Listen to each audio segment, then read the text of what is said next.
how my law firm almost got scammed. Well, recently somebody contacted my office. He said that he'd been doing a lot of work with this large corporation at a branch here in Las Vegas where I am. Things went a little bit sideways. There was a dispute. A settlement had been reached, but the local corporation had not paid him his settlement, and he lived way out of state and needed to hire a local attorney to try to enforce the settlement agreement. Well, this isn't super unusual because settlement agreements get enforced all the time, although it is a little strange somebody would reach one and not pay it. So, long story short, spoke with the guy. He sent me all of his correspondence, the settlement agreement. Everything looked, somewhat normal and didn't raise any red flags. So I took him on as a client. He didn't want to pay hourly, so he came to an agreement for a contingency where the firm would get a percentage of the amount recovered. And he asked me to, hey, wait a week because he wants to try to give the corporation time to pay before instituting legal proceedings. So, okay, set it aside for a week. And what happens, I get a call from the client. He says, hey, these guys decided they're going to pay and they're going to FedEx a check right to your office for the full amount. Okay.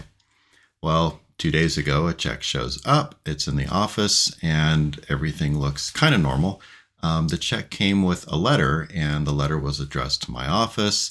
It was an apology for the lateness of the check, and included the check with it. But the letter had a number for the settlement amount that did not exactly match the check. So that raised a red flag for me.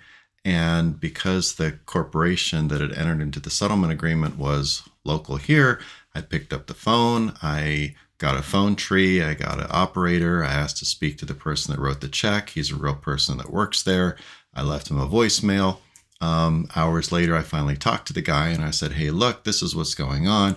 I got this letter from your desk with this date on it, and it came with a check and the numbers don't match.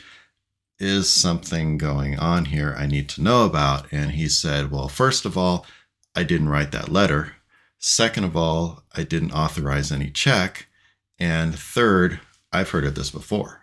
Some other law firms called me from across the country that had the same thing going on. So it turns out this is a scam. I guess this is becoming a rather common scam where law firms are being targeted. What happens is you get the check that looks like a check and you put it in your client deposit account. The bank calls you or you check with the bank in a few days. The check's cleared. Meanwhile, the client is calling you saying, hey, can I have my portion? Can I have my portion? Can I have my portion? So the law firm sends the portion. Well, it turns out that if you do deposit a check, and even if the bank clears the check in a few days, they still have a long period of time where they can come back and say, wait a minute, that was a fraudulent check, and reverse it. So what happens to the people that are scammed is they deposit their check in the bank account, they send the scammer his portion of the check, and then they're out the money because they get a call later on from the bank saying, hey, you know what, it turned out that was a fraudulent check, and we're reversing it, and suddenly the law firm is out a lot of money. In this particular case, the check was for $195,000. So that would have been very unpleasant. But hey, sometimes you just got to learn a lesson, keep a souvenir, and move on with life.